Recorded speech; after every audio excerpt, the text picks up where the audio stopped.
गणपति बप्पा मोरया। आप सभी ने गणपति बप्पा मोरया का जयकारा कभी न कभी तो लगाया होगा, लेकिन क्या आपको इस जयकारे के पीछे की कथा मालूम है? इस जयकारे में भगवान गणेश के साथ में उनके भक्त का भी नाम आता है। आज से करीब 600 साल पहले महाराष्ट्र के चिंचवड़ गांव में मोरया गोसावी नाम का एक व्यक्ति रहा करता था, जो भगवान गणेश का बहुत बड़ा भक्त था। मोरया के माता पिता की जब मृत्यु हो गई तो वह पुणे के पवना नदी के किनारे चिंचवड़ में एक आश्रम बनाकर रहने लगा। उसका सारा समय गणेश जी की भक्ति, उनकी आराधना और पूजा पाठ में ही बीत जाता था।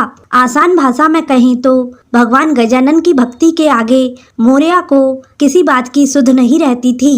इतना ही नहीं, वह हर साल आने वाली गणेश चतुर्थी पर चिंचवड़ से 95 किलोमीटर दूर मयूरेश्वर मंदिर में पैदल चलकर दर्शन के लिए जाता था।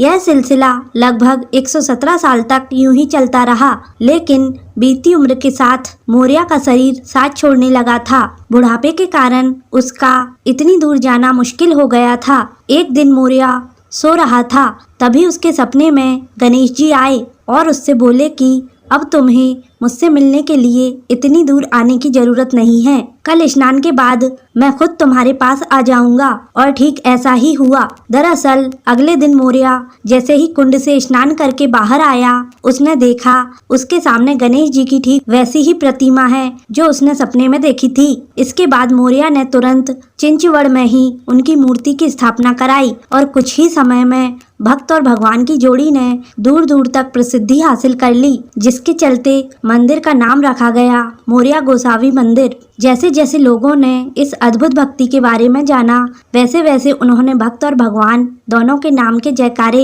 एक साथ लगाना शुरू कर दिया और वहीं से इस जयकारे की शुरुआत हुई। गणपति बप्पा मोरया, यानी कि अब भक्त और भगवान के बीच कोई अंतर नहीं रह गया था। जो जयकारा पुणे के गांव से शुरू हुआ था, वह आज बप्पा के हर भक्त की जुबान पर है। दोस्तों, आपको ये जानकारी कैसी लगी कमेंट करके बताएं। पसंद आए तो इसे लाइक करें और ऐसे ही वीडियो देखते रहने के लिए हमारे चैनल को सब्सक्राइब करना ना भूलें। धन्यवाद।